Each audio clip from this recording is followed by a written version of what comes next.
A gente estava falando agora há pouco sobre a queda no preço da gasolina anunciada hoje pela Petrobras, mas vamos falar um pouco mais sobre até quando deve durar essa queda, o que dá para a gente esperar, vamos entender essa queda no preço dos combustíveis. Sobre esse assunto, vamos conversar a partir de agora com a Andréia D'Amico, que é sócia e economista-chefe da Armor Capital. Andréia, boa noite, bem-vinda aqui com a gente no Prime. Boa noite a todos. Prazer estar aqui com você. André, agora há pouco o NACA estava falando sobre essa redução no preço dos combustíveis, não só aqui no Brasil, mas também nos Estados Unidos, em várias regiões da Europa. O que significa essa queda, se a gente pensa sobre a queda na demanda também, né? A diminuição na demanda por combustíveis e numa desaceleração da própria economia global? Exato. Na verdade, a queda de preço de commodities é um dos reflexos, né, da desaceleração da economia global, né? Hoje a gente olha para a economia americana, a gente já vê alguns sinais claros de desaceleração, tanto do mercado imobiliário, do consumo, da indústria, dos investimentos, né, ainda que o mercado de trabalho continue forte. Quando a gente olha para a Europa, a gente também vê uma desaceleração muito significativa da economia europeia, tem toda a questão ali do fornecimento de gás natural pela Rússia, que tem atravancado ali o crescimento da economia europeia, e por fim a gente vê também a economia chinesa com uma tendência mais fraca de crescimento, né? Os dados que saíram nessa madrugada foram nessa direção também.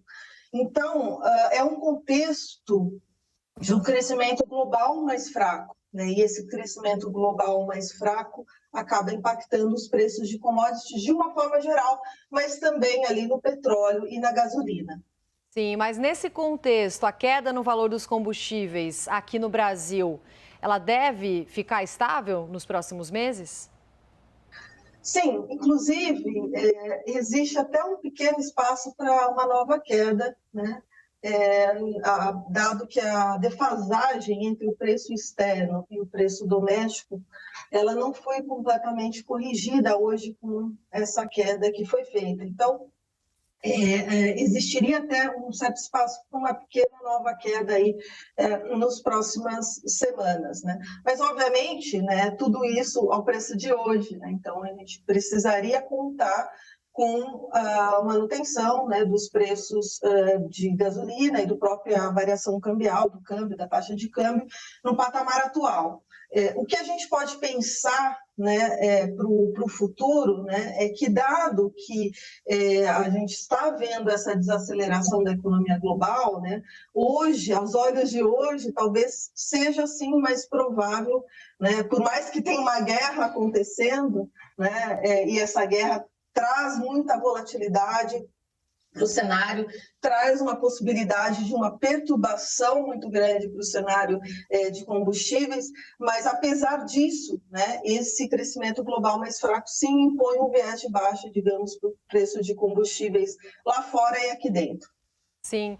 Agora, quais são outras consequências dessa redução do valor de combustível que a gente está acompanhando, não só aqui no Brasil, mas em várias regiões do mundo, Andréia? Então, a consequência mais imediata, pensando no nosso cenário aqui de inflação, né, é uma queda das nossas projeções de 17 bips, ou seja, a gente teria ali potencialmente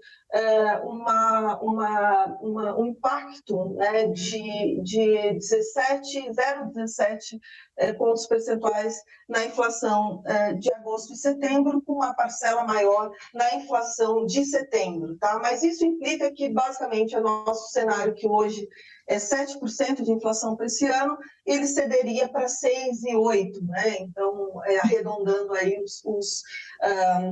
digamos, os 17 centavos, 0,17 de inflação, tá? Tá certo. Andréia D'Amico, sócia economista-chefe da Armor Capital, muito obrigada pela entrevista, pelos esclarecimentos. Até uma próxima. Boa semana por aí. Eu que agradeço. Boa semana.